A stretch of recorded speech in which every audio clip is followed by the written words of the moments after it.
Alam mo, sa lahat ng pinapasok nating relasyon, dapat alam natin kung kailan tayo dapat umalis na. Dapat alam mo kung kailan na to toxic, di ba? Dapat alam mo kung kailan ka bumitaw, kung kailan ka bibitaw. Kasi, ang hirap nun, ano? Kinukonsider kang mga anak, di ba? Yun mahirap kasi hindi lang ikaw. Pag piling mo yung relasyon nyo, teleserye na, alis ka na.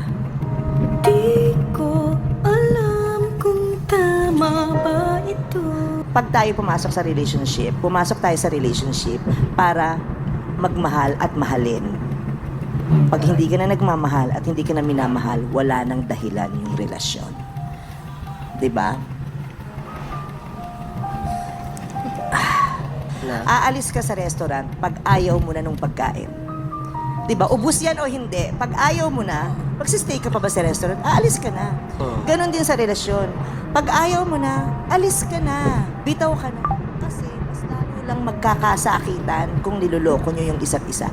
Tapatin mo yung sarili mo, tapatin mo siya na, ayoko na eh. Mas magiging madali para harapin ang katotohanan at makapag-move on.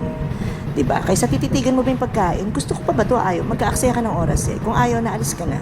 Ano pang umang kasunod na dahilan kung kailan ka alis ng restaurant? Pagtapos ka ng kumain. Tapos ka nang kumain, magsistay ka pa ba? Tapos na. Sira ulo ka ba? Tapos ka na, hindi ka pa umaalis. Magagalit yung iba, kakain din, di ba? Oo, busog ka na eh. So, ganun din sa pag-ibig. Tapos na eh. Wala na ako nararamdaman. Tapos na yung pasensya ko. Tapos na yung pag-ibig ko. Kailangan na nating maghiwalay. Hanggang dito na lang. O kaya, pag closing time na. Closing time na. Hindi pwedeng sinasara na yung restaurant, nagpupumilit ka pang kumain. Hindi. Pag sinasara na, tanggapin mo, sara na ba? O sige, alis na ako kasi sasara na.